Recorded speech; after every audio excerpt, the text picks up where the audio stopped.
The little boy waited at the dining table every afternoon with an extra plate carefully set beside his own. Day after day, the food grew cold while the chair remained empty. Then, on one bright autumn afternoon, he looked into the eyes of the city's most successful CEO and asked a single heartbreaking question that silenced an entire room. If building a company was so important, why had he built it somewhere his father could never stay for dinner?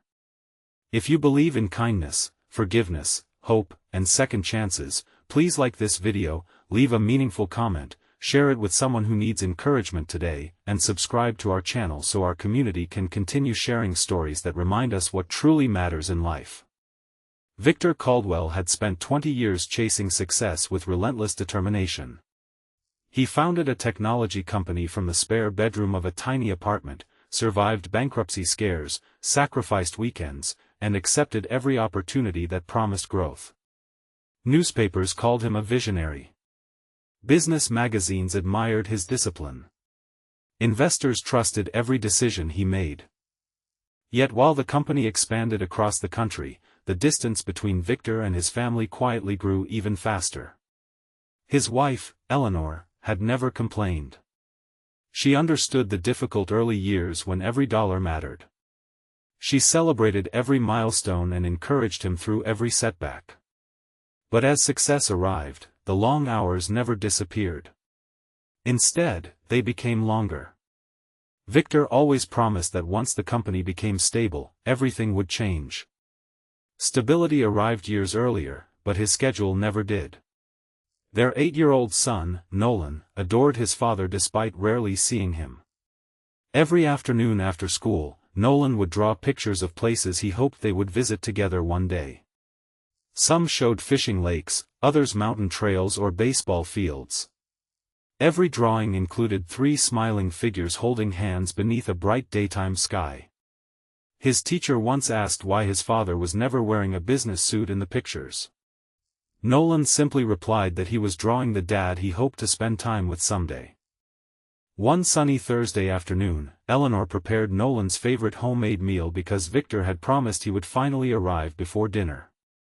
Nolan carefully placed an extra napkin beside his father's plate and kept glancing toward the front window every few minutes. An hour passed. The meal cooled. Victor sent another message explaining an unexpected meeting. Nolan quietly folded his drawing and placed it under his plate without saying a word. The following afternoon, Victor unexpectedly managed to leave the office early after a client canceled an appointment. Feeling proud of himself, he arrived home before the meal had even been served. Eleanor smiled with genuine relief.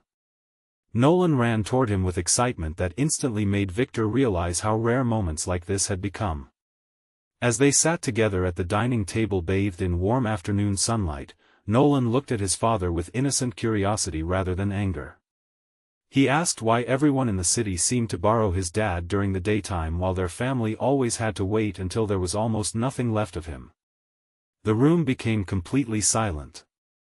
Victor had prepared himself for complaints. He had never prepared himself for honesty.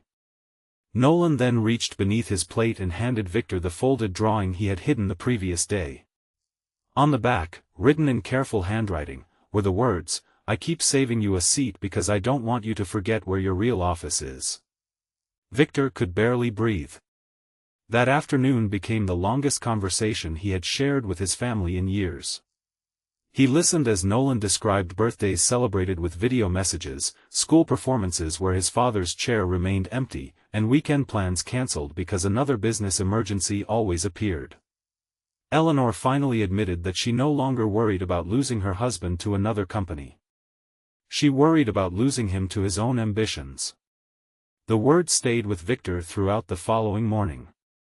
When he entered the executive boardroom, he noticed something he had ignored for years.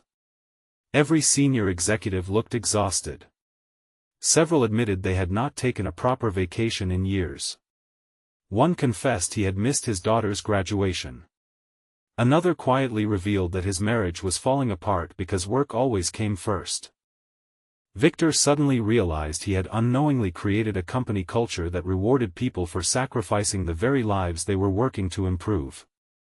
That afternoon, instead of announcing another expansion strategy, Victor surprised everyone with a completely different plan.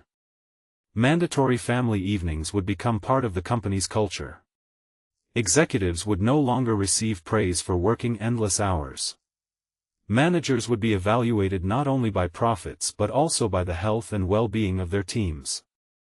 Employees would receive paid volunteer days to spend with their families or communities.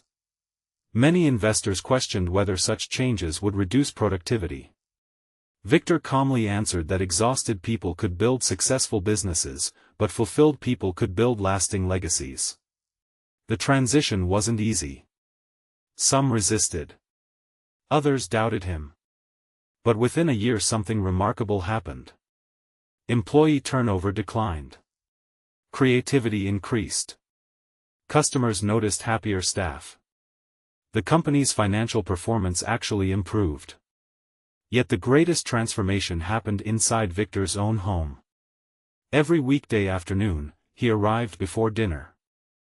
He helped Nolan with homework, learned how to throw a baseball properly, planted vegetables in the backyard, and even discovered that his son possessed an incredible talent for drawing. Instead of hearing stories secondhand from Eleanor, Victor experienced them himself. One afternoon Nolan invited his father to career day at school. Many students expected the famous CEO to deliver an inspiring speech about becoming rich or building successful companies. Instead, Victor stood before the children holding Nolan's old drawing. He explained that the greatest business lesson he ever learned had not come from investors, universities, or best-selling books. It had come from an 8-year-old boy who reminded him that success means very little if the people you love never get to enjoy it with you. Parents throughout the audience quietly wiped away tears. Teachers applauded. Even Nolan seemed surprised that his simple question had changed so many lives. Months later, the company launched a nationwide initiative encouraging businesses to create healthier work-life balance policies. Other organizations began adopting similar practices. Business magazines that once celebrated Victor's relentless work ethic now praised his compassionate leadership. When reporters asked what inspired such dramatic changes, Victor always smiled before answering that the smallest voices sometimes carry the greatest wisdom. Several years passed. Nolan grew into a confident teenager who never stopped drawing. His artwork eventually decorated the walls of hospitals, schools, and community centers through charitable exhibitions supported by Victor's company. At one exhibition opening, a framed copy of the original dinner table drawing hung beside Nolan's newest masterpiece. Visitors often paused before the faded paper longer than any expensive painting. Its simple message reminded everyone that love rarely asks for perfection. It simply asks us to be present. On a warm spring afternoon, Victor walked through the company's headquarters before leaving early for another family dinner.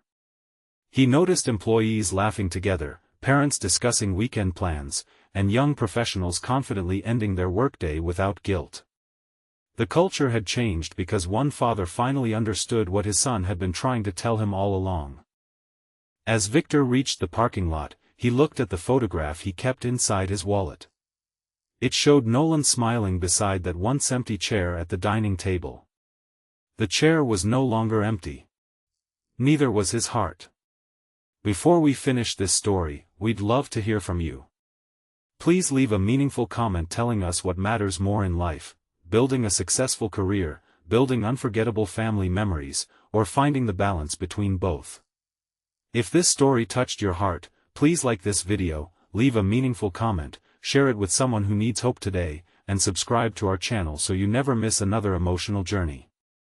May this story remind us that the most valuable seat we will ever fill is not at the head of a boardroom table but beside the people who quietly save a place for us every single day.